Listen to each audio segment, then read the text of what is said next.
The diplomatic station floated in the darkness of space like a massive wheel, its lights blinking slowly against the stars. Horizon's Gate was home to hundreds of different species, all trying to work together despite their differences. The humans had only been part of this galactic community for 15 years, and they were still learning how things worked. Lieutenant Jake Morrison stood in the observation deck, watching ships come and go through the docking ports. He was a cultural specialist, which meant his job was to help humans understand aliens and aliens understand humans. It was harder than it sounded. He had brown hair that was getting a bit too long, and tired eyes from too many late nights reading reports. His uniform was clean but worn at the edges. The station was buzzing with activity today. A new delegation had arrived from the Kethran Empire, one of the most powerful species in the galaxy. The Kethrans looked like massive insects with hard shells that shimmered in different colors and long antennae that moved constantly. They communicated partly through sounds and partly through their antennae, which could sense things humans couldn't even imagine. Jake heard the whispers before he saw anything official.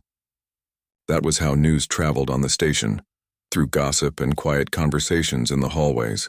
The Kethran delegation had brought someone unexpected, a princess, and nobody wanted anything to do with her. "Did you hear about the Kethran princess?"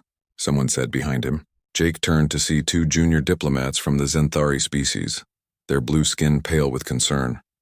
"I heard she's damaged," the other one said quietly. "Blind and crippled. They say her antennae are broken too. Why would they even bring her here?" "To get rid of her, obviously," the first one replied. "They're looking for someone to babysit her during the trade negotiations. It's a career killer. Whoever takes that job will be stuck with someone who can't even communicate properly." Jake frowned. He had heard about Kethran culture. They valued perfection, strength, and the ability to contribute to the hive. A disabled Kethran would be seen as incomplete, worthless even. It made him angry in a way that was hard to explain. The announcement came that afternoon. Captain Linda Hayes called a meeting of all cultural specialists and liaisons. She was a tall woman with gray hair pulled back tight, and she looked like she had aged 10 years overnight. "We have a situation," she said, getting straight to the point. "The Kethran Empire has requested a cultural liaison for Princess Vela. She will be staying on the station for the duration of the trade negotiations, which could be several months. I need a volunteer." The room was silent. 20 people sat there and nobody moved. Nobody even looked up. "The princess has some special needs," Captain Hayes continued. "She is blind. She has limited mobility. Her antennae were damaged in an accident. The Kethrans have made it clear that they expect professional conduct, but they have also indicated that this is not a high-priority assignment for them." Still silence. Jake looked around the room and saw people studying their tablets, examining their fingernails, doing anything to avoid eye contact with the captain. "I understand this is challenging," Captain Hayes said, and there was frustration in her voice. "But this is our job. We are supposed to build bridges between species, not avoid the difficult cases." A man near the front raised his hand. "Captain, with all respect, how are we supposed to communicate with her? If she can't use antennae communication and she's blind, how does she even interact with anyone?" "That would be for the liaison to figure out," Captain Hayes said. "This is impossible," someone else muttered. "It's not fair to ask us to take on something that's doomed from the start." Jake felt something building in his chest. It was familiar, this feeling. He had felt it before, back on Earth when he was a teacher, working with kids that other people had given up on. Kids with autism, with blindness, with disabilities that made traditional education difficult. Everyone said those kids couldn't learn. Jake had proved them wrong. "I'll do it," Jake heard himself say. Every head in the room turned to look at him. Captain Hayes raised her eyebrows. "Lieutenant Morrison, are you certain? This is going to be extremely difficult. You'll be responsible for her 24 hours a day. Your other duties will have to be reassigned, and frankly, I'm not sure there's much chance of success here." "I'm sure," Jake said. His heart was pounding, but his voice was steady. "I've worked with people with disabilities before. Back on Earth, I taught at a school for blind and deaf students. I know this won't be easy, but I think I can help." Captain Hayes looked at him for a long moment, then nodded slowly. "All right, Lieutenant. She's your responsibility. Her quarters are in Section 7. The Kethran delegation will be informed of your assignment. Good luck. You're going to need it." After the meeting ended, several people came up to Jake. Some looked concerned. Others looked relieved that they didn't have to take the assignment themselves. "You're making a mistake," one woman told him quietly. "The Kethrans don't even value her. This is going to hurt your career." "Maybe," Jake said, "but somebody has to try." He made his way to Section 7, his stomach tight with nervousness. He didn't know what to expect. The diplomatic quarters were nicer than the regular crew sections, with higher ceilings and better lighting. The Kethran rooms were marked with symbols he couldn't read. He found the right door and pressed the communication panel. No answer. He waited, then tried again. "Still nothing. Princess Vela?" he called out. "My name is Jake Morrison. I've been assigned as your cultural liaison. May I come in?" There was a long pause, then the door slid open. The room inside was dark. Jake stepped in carefully, letting his eyes adjust. The space was large, designed for Kethran proportions. There were strange pieces of furniture that looked like they were meant for creatures with different body shapes than humans. In the corner, partially hidden in shadow, was Princess Vela. She was smaller than the other Kethrans Jake had seen, though still larger than a human. Her exoskeleton was a deep purple color, but it looked dull, not shiny like it should be. Her antennae hung limp and broken, one of them bent at an odd angle. Her back legs were twisted in a way that clearly wasn't natural. She didn't move when Jake entered. "Princess Vela," Jake said softly. "I'm Jake. I'm here to help you during your stay on the station." The princess's mandibles clicked together, making a sound like stones scraping. Then she was still again. Jake realized she probably couldn't see him, couldn't sense him with her damaged antennae, and had no idea how to communicate with a human even if she wanted to. He was a stranger invading her space, and she had no way to tell him to leave or stay or anything else.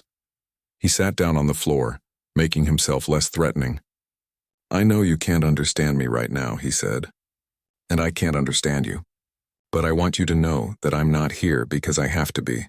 I'm here because I chose to be, and I'm going to figure out how we can talk to each other."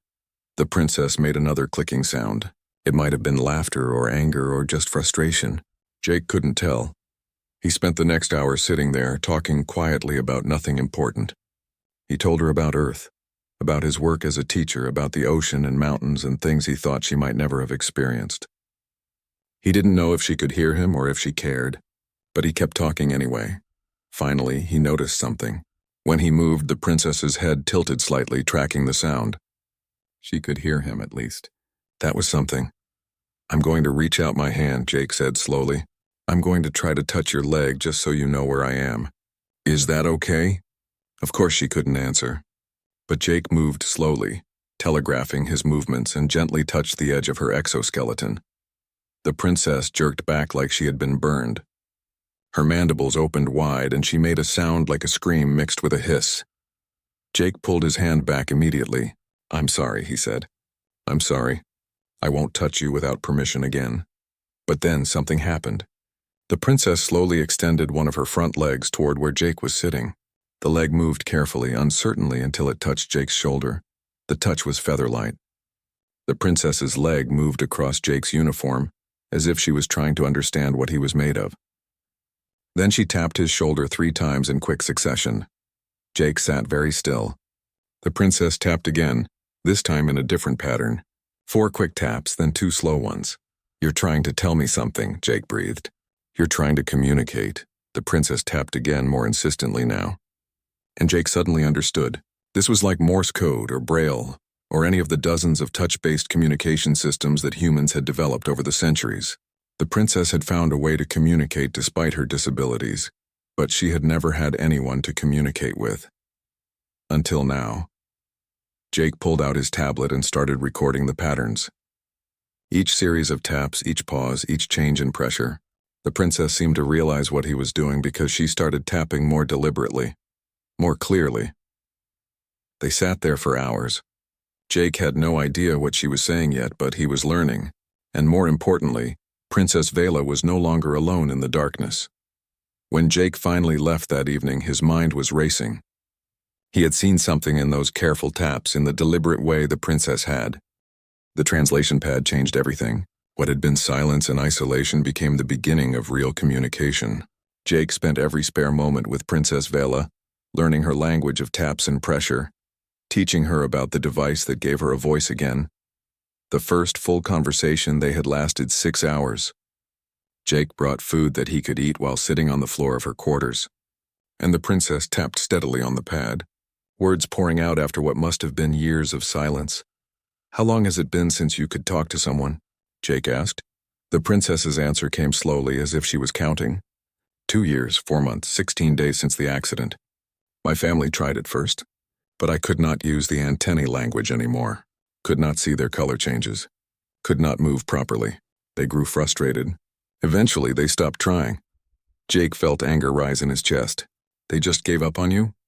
"I was no longer useful," Vela tapped. "In Catherine's society, every individual must contribute to the hive. I could not fight anymore.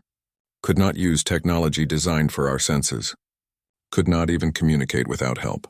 I became a burden they did not want." "What happened to you?" Jake asked gently. "The accident?" There was a long pause before she answered. "I was a military strategist, Third Fleet commander. We were patrolling the border worlds when we encountered raiders. There was an explosion. My ship was damaged. I was damaged, many died. I survived, but became this." Her leg gestured to her own body with something that looked like disgust. "You're still you," Jake said firmly. "Your mind is still there. Your thoughts, your memories, your skills, those didn't disappear. Try telling that to my people," Vela tapped. The words appeared quickly with sharp pressure. She was angry. "To them I am already dead. This diplomatic mission is exile wearing a prettier name. They sent me away so they would not have to look at their shame." Jake was quiet for a moment. Then he said, "Can I tell you about someone?" "Her name was Helen Keller." "Who was she?" Vela asked. "She was a human woman who lived about 200 years ago. She was blind and deaf from when she was very young. Back then, people thought that meant she couldn't learn anything. They thought she would never be able to communicate or think complex thoughts. They were wrong." Jake told Vela about Helen's teacher, about how they found a way to communicate through touch, about how Helen learned language and eventually became a famous writer and activist. Then he told her about others, about scientists who made discoveries from wheelchairs, about artists who painted with their feet, about musicians who played despite being deaf. "Humans learned something important," Jake said. "Disability isn't about what a person can't do. It's about a world that isn't designed for them. When we change the world, make it accessible, suddenly the disability matters less than we thought." "That is a nice story," Vela tapped. "But I am not human. My people do not think that way." "Maybe they should," Jake said. "And maybe you can show them." Over the next few weeks, they fell into a routine. Every morning, Jake would arrive at Vela's quarters with breakfast. He started bringing food that didn't require sight to eat, things with interesting textures and temperatures. Vela couldn't see them, but she could experience them through touch and taste. While they ate, they talked. Jake asked her about Catherine culture, about her life before the accident, about everything she remembered. And slowly, a picture emerged of who Princess Vela really was. She had been brilliant, a tactical genius who had won battles through strategy rather than brute force. She loved puzzles and complex problems. She had a sharp sense of humor that had been buried under years of isolation and depression, and she desperately missed being useful, being valued, being more than just a burden. "Tell me what's happening on the station," Vela would tap each day. "Tell me about the negotiations, the politics, the problems people are trying to solve." At first, Jake thought she was just making conversation, but he quickly realized she was analyzing everything he told her. She would ask pointed questions about trade disputes, about which species were allied with which, about the economics and military capabilities of different empires. "You're still thinking like a strategist," Jake observed one day. "It is all I have left," Vela tapped. "My mind is the only part of me that still works properly, so I use it." Jake started bringing her more detailed briefings, official reports that he probably shouldn't have shared, but he watched as Vela processed the information, making connections that he hadn't seen, identifying patterns and problems that the professional diplomats were missing. "The Xanthari are going to pull out of the mining agreement," Vela told him one afternoon, her taps quick and certain. "They are already looking for alternative suppliers. The way their delegation has been acting, the timing of their private meetings, it all points to them preparing an exit strategy." "How can you know that?" Jake asked. "You haven't even met them." "I do not need to see them to understand behavior," Vela tapped. You have told me they requested a meeting with the Corian delegation 3 times in 2 weeks. The Corians control mining operations in the same sector. The Zenthari suddenly started delaying vote on key provisions. They are hedging their position. They have found a better deal, or they expect to find one soon. Jake checked the information later and was stunned to find that Vela was right. The Zenthari were indeed negotiating with the Corians. The station's diplomatic corps had missed it completely. It wasn't the only time Vela's insights proved accurate. She correctly predicted which delegates would form coalitions, which treaties would fail, and which seemingly minor disputes would escalate into major problems. Her mind was as sharp as ever, maybe sharper because she had nothing else to do but think and analyze. But the rest of the station didn't see any of that. They just saw the disabled princess that nobody wanted to deal with. When Jake took Vela out of her quarters in a mobility chair he had adapted for her, other beings would stare or quickly look away. Some made rude comments that they thought Jake couldn't hear. "Why do you waste your time?" a Kethran diplomat asked Jake one day, loud enough for anyone nearby to hear. "She is defective. Better to let her fade away in peace." Jake spun around, his hands clenched into fists. "She's sitting right there. She can hear you, and she's smarter than you'll ever be." The diplomat made a dismissive gesture with his antennae and walked away. But Jake saw how Vela's legs had curled up slightly, a defensive posture. The words had hurt her, no matter how many times she had heard similar things before. "I'm sorry," Jake said quietly when they were alone again. "You have nothing to apologize for," Vela tapped. "You defend me more than my own family ever did." That night Jake couldn't sleep. He kept thinking about how much potential was being wasted. How many people probably suffered the same way Vela did, locked away and forgotten because they didn't fit the expected mold. The next day, he brought Vela an idea. "What if you could prove them wrong? What if you could show everyone that you're still valuable, that your mind is still the strongest weapon you have?" "How?" Vela tapped. "No one will listen to me. I cannot even attend meetings. The moment they see me, they dismiss everything I might say." "Then we make them listen," Jake said. "We find a problem that nobody else can solve, and we solve it. We make your value impossible to ignore." "That is a nice dream," Vela tapped. "But dreams are for people who have futures. I am just waiting for the end." "Stop that," Jake said, more harshly than he intended. "I know you're angry. I know you're hurt. But giving up isn't going to change anything. You said your mind is all you have left. Then use it. Show them what you can do." There was a long silence. Then Vela tapped slowly, carefully. "You remind me of my teacher from when I was young. She always believed I could do more than everyone else thought possible. I have not had someone believe in me for a very long time." "Well, you do now," Jake said.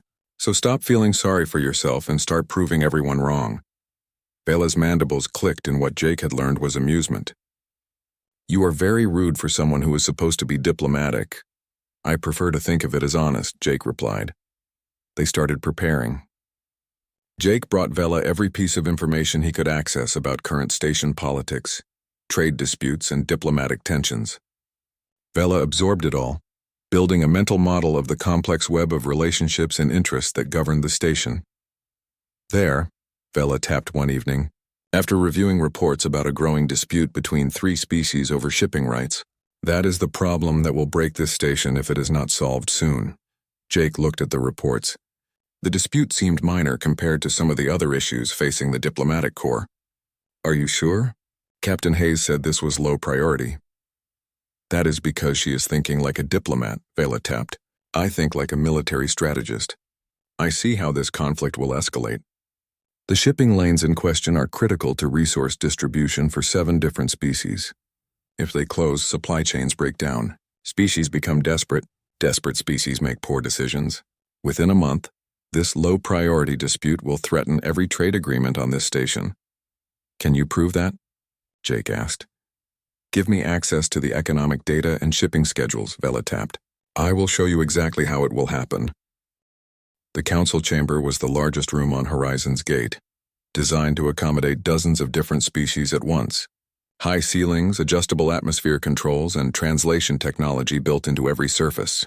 It was where the most important decisions affecting billions of lives were made. Jake had never been inside before. Junior cultural specialists didn't get invited to council sessions, but today was different. Today he was pushing Princess Vela's mobility chair through the massive doors, past guards who looked confused about why a disabled Catherine princess was being brought to an emergency session. The room was already full. Representatives from 30 different species sat in their designated areas talking in hushed voices. The air hummed with tension. Everyone knew something serious had triggered this emergency meeting, but nobody knew what. When Vela entered, the talking stopped. Every eye in the room turned to look at her. Jake could feel the weight of their stares, could sense the confusion and contempt from some of the Kethrin delegation members. Lord Thex, the head of the Kethrin diplomatic mission, rose from his seat.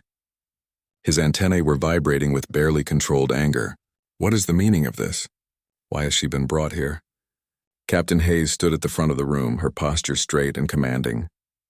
Princess Vela has information critical to the security of this station.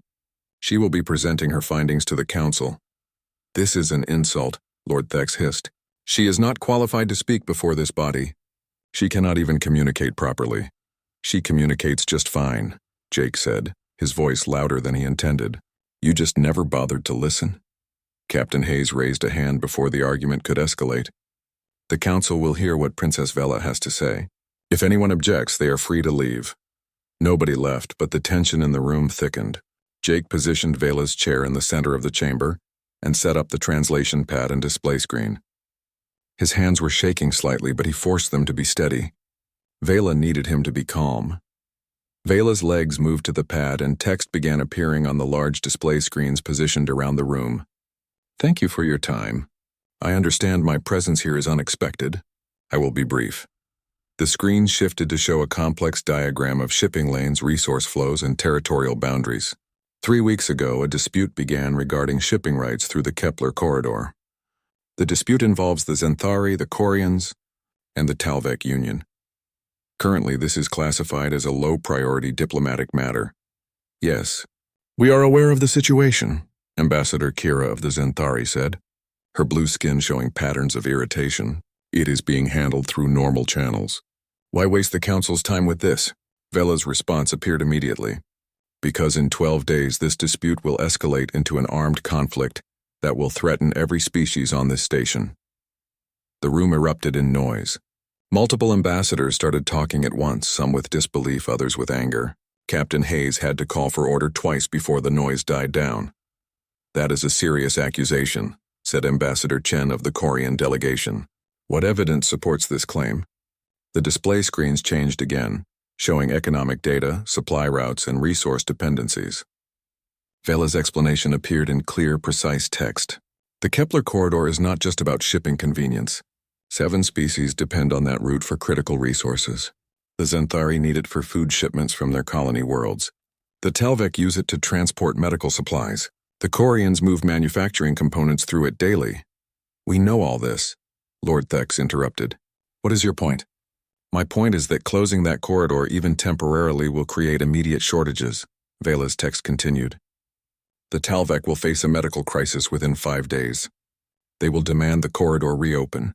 The Zenthari and Corians will refuse to compromise because they each believe they have the legal right to control access.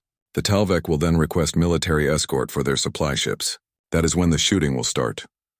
Ambassador Kira stood up, her patterns showing clear anger now. This is speculation. You cannot predict the future, and I am not predicting the future. I am calculating probabilities based on historical patterns, current resource levels, and political positions, Vela responded. I spent 20 years as a military strategist. I know how conflicts begin. They start with small disputes over resources. They escalate when desperation meets pride, and they explode when diplomatic solutions are ignored because people think they have time. Jake watched as the council members shifted uncomfortably. Some were still skeptical, but others were starting to look worried. Show us, Captain Hayes said. Walk us through how this escalates. For the next 40 minutes, Vela did exactly that. Her text appeared steadily on the screens, laying out a day-by-day breakdown of how the crisis would unfold. She showed supply projections, political pressure points, and military capabilities. She explained which species would panic first, which would form alliances, and which would see the crisis as an opportunity to advance their own interests. It was masterful. Jake had seen the analysis before, but watching her present it to the council, Seeing how she anticipated every question and countered every objection, he was struck by how brilliant she truly was. This wasn't just intelligence. This was genius that had been locked away and ignored. "According to your analysis, we have 12 days, Ambassador Chen said when Vela finished. "What do you propose we do?" Vela's response came immediately, as if she had been waiting for exactly that question. "The solution is not to argue about who has rights to the corridor. The solution is to make the corridor unnecessary." The screens changed again, this time showing alternative shipping routes and resource distribution networks. There are 3 other routes that can handle the traffic, but they are currently inefficient because they lack proper relay stations and supply depots. If we establish emergency supply points at these locations, we can redistribute the traffic. The Talvek get their medical supplies through the southern route. The Zenthari get their food through the northern route. The Corians maintain primary access to the Kepler corridor, but agree to emergency passage rights for critical supplies. "Building relay stations takes months," Lord Thex objected. "Your timeline is impossible." "Not if we use temporary stations," Vela countered. "The station has emergency supply modules designed for disaster relief. We repurpose them as temporary relay points. They will not be perfect, but they will work for 3 to 4 months while permanent solutions are built." In exchange for this compromise, all 3 species agreed to binding arbitration on the original dispute. The council chamber was silent. Jake could see minds working, ambassadors calculating whether Vela's solution was feasible. "This would cost significant resources," Ambassador Kira said slowly. "Who pays for it?" "Everyone," Vela answered. "Every species that uses those shipping lanes contributes proportionally to their usage. The cost is distributed, but it is far less than the cost of a war, and it buys time to solve the real problem, which is that current traffic patterns are unsustainable. This crisis was inevitable. We are simply accelerating the solution." Ambassador Chen leaned forward. "Why should we trust this analysis? No offense intended, Princess Vela, but you have been removed from strategic planning for over 2 years. Your information could be outdated." Jake tensed, waiting for Vela's response. This was the moment where everything could fall apart. If the council decided she wasn't credible, they would dismiss everything she had said.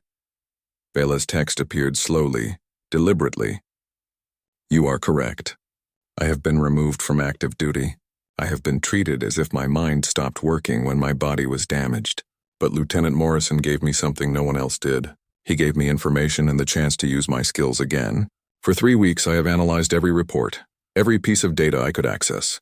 I know more about the current situation on this station than anyone else in this room. Because while you were all focused on your own interests, I was looking at the whole picture. And why should we believe you care about helping us?" Lord Thex demanded. "You are Kethran. Your loyalty should be to the Empire." For the first time since entering the council chamber, Jake saw Vela's legs tremble slightly. When her response appeared, there was an edge to the words that hadn't been there before. "I served the Kethran Empire for 20 years. I gave everything I had. I fought for our people, bled for our people, and was cast aside when I was no longer perfect enough. I do not do this for the Empire. I do this because someone finally treated me like I was still worth something, and because preventing a war is the right thing to do, regardless of which species benefits." The silence that followed was heavy. Jake saw something shift in the faces around the room. Some still looked skeptical, but others showed something different. Respect, maybe, or at least a willingness to listen.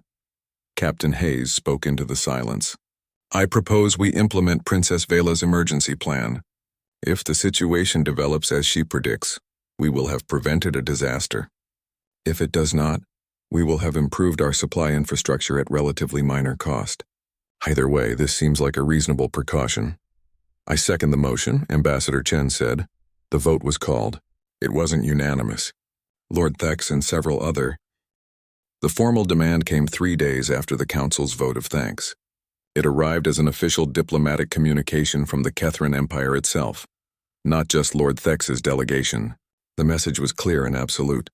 Princess Vela was to return home immediately. She had overstepped her authority by speaking for matters that concerned the Empire. Her presence on the station was no longer welcome. Jake found out when Captain Hayes called him to her office. Her face was grave, and there were dark circles under her eyes that suggested she hadn't slept well. "They're demanding we turn her over," Captain Hayes said without preamble. The Kethran Empire has made it clear that if we refuse, they will consider it a diplomatic incident. They're threatening to withdraw from all ongoing trade negotiations and potentially sever relations with humanity entirely.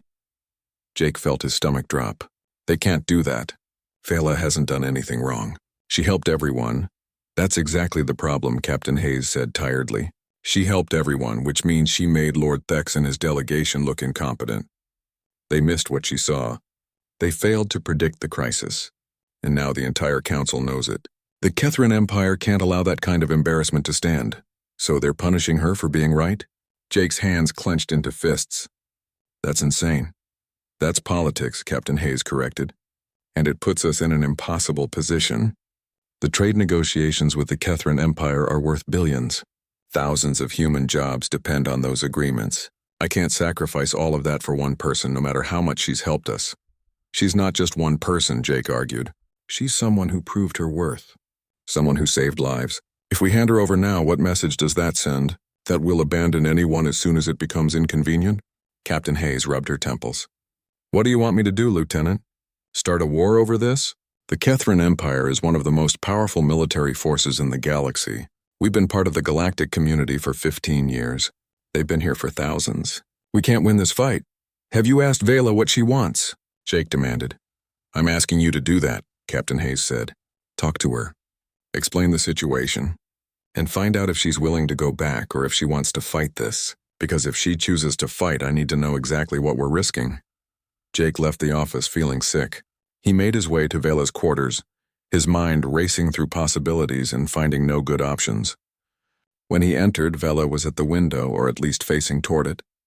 She couldn't see the stars, but Jake knew she liked being near the window anyway. She said she could feel the cold coming from the glass, could imagine the vastness beyond. They are demanding I return, Vela said, before Jake could speak. Her legs moved to the translation pad. I heard the rumors, the whispers in the hallways. Everyone knows. How did you know I was here? Jake asked, momentarily distracted. You walk differently than everyone else, heavier on your right foot, and you paused before entering. As if gathering courage to tell me bad news, Vela's text appeared. I have learned to read people through sounds and patterns. It is how I survive. Jake sat down heavily. The Empire wants you back. Captain Hayes is under pressure to agree.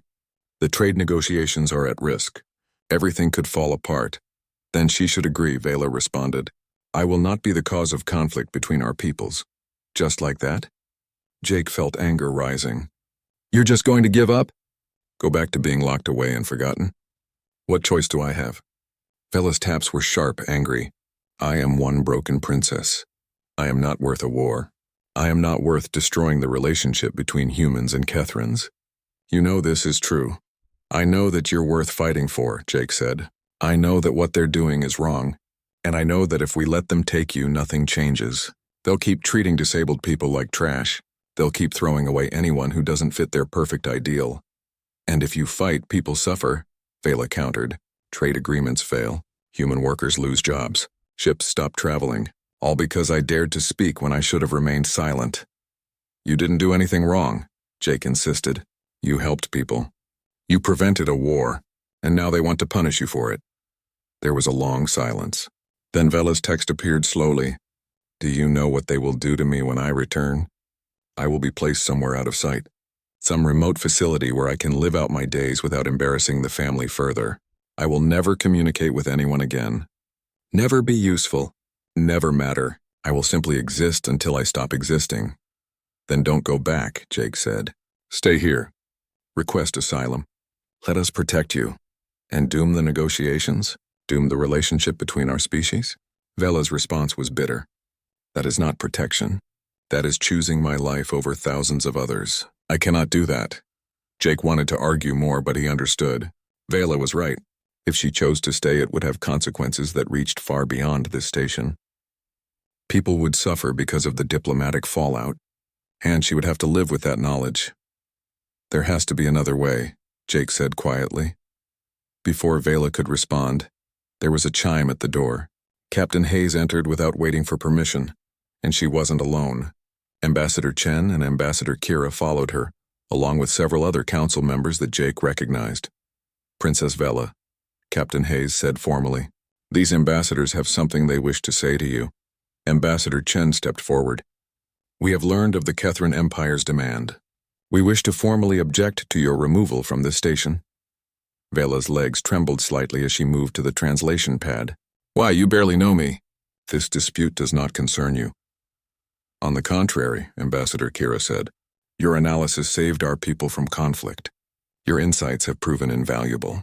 More importantly, what is happening to you is unjust. We cannot stand by while someone is punished for helping others. Another ambassador, a tall crystalline being named Refract, added their voice. We have submitted a formal petition to the Station Council. 37 species have signed it. We request that Princess Vela be granted permanent asylum on Horizon's Gate as an independent consultant, not affiliated with any single species. Jake felt hope flare in his chest. 37 species? Word spread about what happened in the council chamber, Captain Hayes explained. Many ambassadors were impressed by Princess Vela's work. When they heard about the Empire's demand, they decided to act. This will create significant diplomatic tension. Vela's text appeared. The Kethrin Empire will not accept this easily. Let them complain, Ambassador Chen said firmly. The council has rules. Any individual may request asylum if they fear persecution, and any individual may work as an independent consultant if 3 or more species sponsor them. You have 37 sponsors. That is unprecedented. But the trade negotiations, Vela protested. The economic consequences. Ambassador Kira made a gesture that might have been a shrug. The Kethrins need those trade agreements as much as we do. More, actually. They are negotiating from a weaker position than they want to admit. They will bluster and threaten, but they will not actually withdraw from the negotiations. Too much is at stake. You cannot be certain of that, Vela responded. No, Captain Hayes agreed. We can't, but we're willing to take the risk. The question is, are you willing to accept asylum? Because once you do, there's no going back. You'll be formally separated from the Kethrin Empire. You'll be on your own. Vela was still for a long time. Jake watched her carefully, wishing he could see her face, understand what she was thinking. Finally, her legs moved to the pad. I left home the day I became disabled. I just did not realize it until now.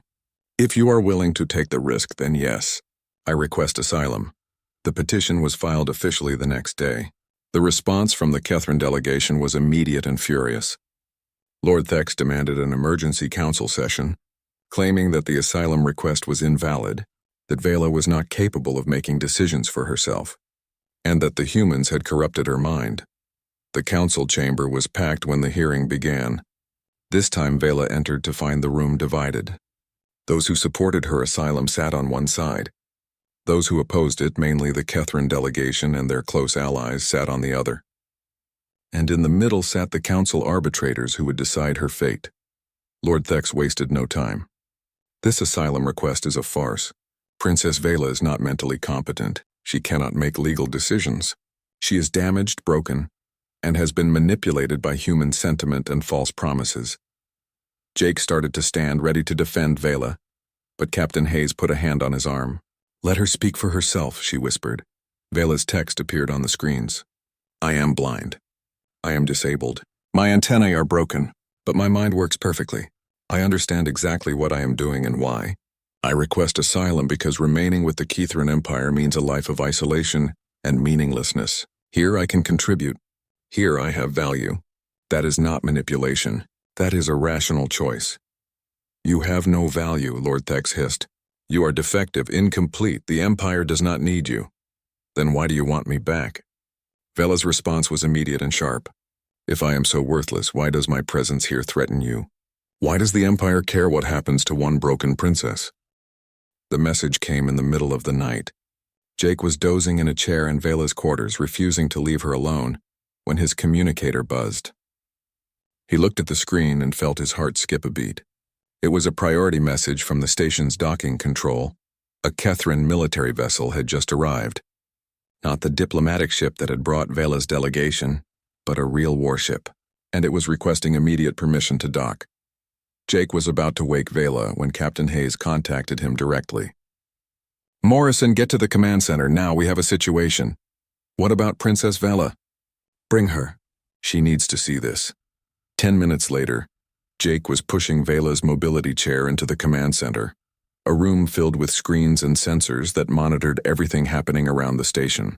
Captain Hayes stood at the center, surrounded by tactical officers who looked tense and worried. "The warship is not responding to standard protocols," one officer reported. "They've only sent one message. They request permission to dock and permission to send a single representative aboard." "Who?" Captain Hayes demanded. "They wouldn't say. Just that it's someone who needs to speak with Princess Vela directly." Lord Thex burst into the command center, his antennae vibrating with what might have been fear or anger or both. "That is a military vessel. What are they doing here? I was not informed of any military support." "Neither were we," Captain Hayes said coldly, "which suggests this isn't official Empire business." Vela's legs moved to her translation pad, which Jake had brought with them. "Let them dock. Let them send their representative. I will speak with whoever has come." "That could be dangerous," Jake protested. "We don't know what they want." "I know exactly what they want," Vela's text appeared. "They want me, and running will not change that. Better to face it directly." Captain Hayes considered for a moment, then nodded. "Grant them docking permission, but security teams will be on standby. At the first sign of trouble, we locked down the station." The wait was agonizing. Jake stood beside Vela's chair, watching the screens as the Kethrin warship moved slowly toward the docking port. It was massive, bristling with weapons, a reminder of how much military power the Kethrin Empire commanded. If they wanted to take Vela by force, there wasn't much the station could do to stop them. Finally, the airlock cycled. The doors opened, and a single Kethrin walked through. She was younger than Vela, her exoskeleton a brighter shade of purple. Her antennae moved constantly, taking in her surroundings. She wore military insignia that Jake didn't recognize, but the way she carried herself spoke of authority and combat experience. When she saw Vela, she stopped. Her antennae went completely still for a moment. Then she moved forward slowly, deliberately, until she was standing directly in front of Vela's chair. "Sister," she said in English, for everyone's benefit. "It has been too long." Vela's legs trembled as they moved to the translation pad. "Nira, what are you doing here?" "I came to see you," Nira said simply, "and to understand what has been happening on this station." Lord Thex stepped forward. "Princess Nira, I must protest. This is highly irregular. If the Empire wished to send another representative, proper diplomatic channels should have been followed." Nira's antennae swiveled toward him, and even Jake could read the contempt in the gesture. "I am not here as a diplomatic representative. I am here as a sister visiting family. The Empire has no authority over personal visits." "Nevertheless," Lord Thex began. "Silence," Nira said, her voice sharp enough to cut. "You have failed in your duties, Lord Thex. You have misrepresented the situation here. You have lied to the Council and to the Empire itself. I am here to correct those errors." Jake exchanged glances with Captain Hayes. This was not what anyone had expected. Nira turned back to Vela. "May we speak privately? There is much I need to say to you." Vela's text appeared after a long pause. "Yes." Jake started to follow as Nira pushed Vela's chair toward a private conference room, but Captain Hayes stopped him. "Let them talk alone. Whatever happens next, it needs to happen between them first." An hour passed, then 2. Jake paced the command center, unable to sit still, unable to stop worrying. What was Nira saying? What did she want? Had she come to convince Vela to return willingly, to spare the Empire the embarrassment of the asylum hearing? When the door finally opened, both sisters emerged. Nira was pushing Vela's chair, and there was something different about the way she did it. Careful, gentle, like she was handling something precious. "Captain Hayes," Nira said formally, "I would like to address the Council. I have information relevant to Princess Vela's asylum request." An emergency council session was called for the 3rd time in as many days. The chamber was even more packed than before, with species representatives standing in the back because there weren't enough seats. Word had spread that something significant was happening, and everyone wanted to witness it. Nira stood at the center of the chamber, her posture military straight. Vela sat beside her in the mobility chair. Jake stood behind them, ready to help if needed. "I am Princess Nira of the Kethrin Empire, currently serving as a fleet commander in our military," Nira began. "I have come here against the wishes of my superiors, risking my own career because I can no longer remain silent about what has been done to my sister." Lord Thex stood. You have no right to speak on Empire matters. You are overstepping your authority. I'm speaking as a witness, Nira said coldly. I have that right. And I have information this council needs to hear. The arbitrators nodded. Proceed, Princess Nira. Nira took a breath, then began. 2 years ago, my sister was injured in combat. She was leading our forces against raiders who were attacking civilian colonies. She personally saved 3 ships by drawing enemy fire to herself. Her ship was destroyed. She barely survived. She is a hero. We know about the accident, one of the arbitrators said. What relevance does this have? The relevance is what happened after, Nira said. Vela's injuries left her blind and disabled. In our culture, this is seen as shameful. Rather than honoring her service, our family hid her away. Rather than helping her adapt, they treated her as if she had died. I watched my sister disappear while she was still alive. And I said nothing. I did nothing. Her antennae drooped with what Jake recognized as shame. Then I saw the recordings from this station. Nira continued. I saw how a human, Lieutenant Jake Morrison, succeeded where our entire family failed. He found a way to communicate with her. He treated her with respect. He helped her find purpose again. And when she proved her value by preventing a crisis, our people tried to punish her for it. That is not accurate, Lord Thex objected. The Empire simply wishes her to return home. To silence her, Nira said bluntly. Lord Thex, I have access to classified communications. I know that you recommended Princess Vela be sent to this station specifically because you wanted her gone. You saw her as a political liability. When she was a decorated military strategist, she opposed your aggressive expansion policies. You used her injuries as an excuse to remove her from any position of influence. The chamber erupted. Lord Thex was shouting denials, but Nira simply raised her voice over his. I have proof. I have the actual communications. I will submit them to the arbitrators if necessary. But the truth is simple. Princess Vela was exiled not because she was disabled, but because she was inconvenient. And now that she has proven her mind still works, you want to hide her again? She turned to face Vela directly. I am ashamed that I let this happen. I am ashamed that I remained silent for so long. But I will not be silent anymore. Sister, if you choose to stay here, I support you, and I will work to change our people's attitudes even if it takes the rest of my life. Vela's legs moved to the translation pad, and her text appeared on the screens. Why now? Why come now after 2 years of silence? Because I saw you speak in the council recording, Nira said softly. I saw you stand up for yourself. I saw you refuse to be silenced. And I realized that you were braver than I had ever been. If you could fight for yourself after everything our people did to you, the least I could do was fight beside you. There was a long silence. Then Vela's text appeared again. Thank you. That means more than you know, the head arbitrator spoke. This testimony is significant. Lord Thex, do you wish to respond? Lord Thex looked cornered, his antennae twitching erratically. These accusations are unfounded. Princess Nira has been influenced by human sentiment just like her sister.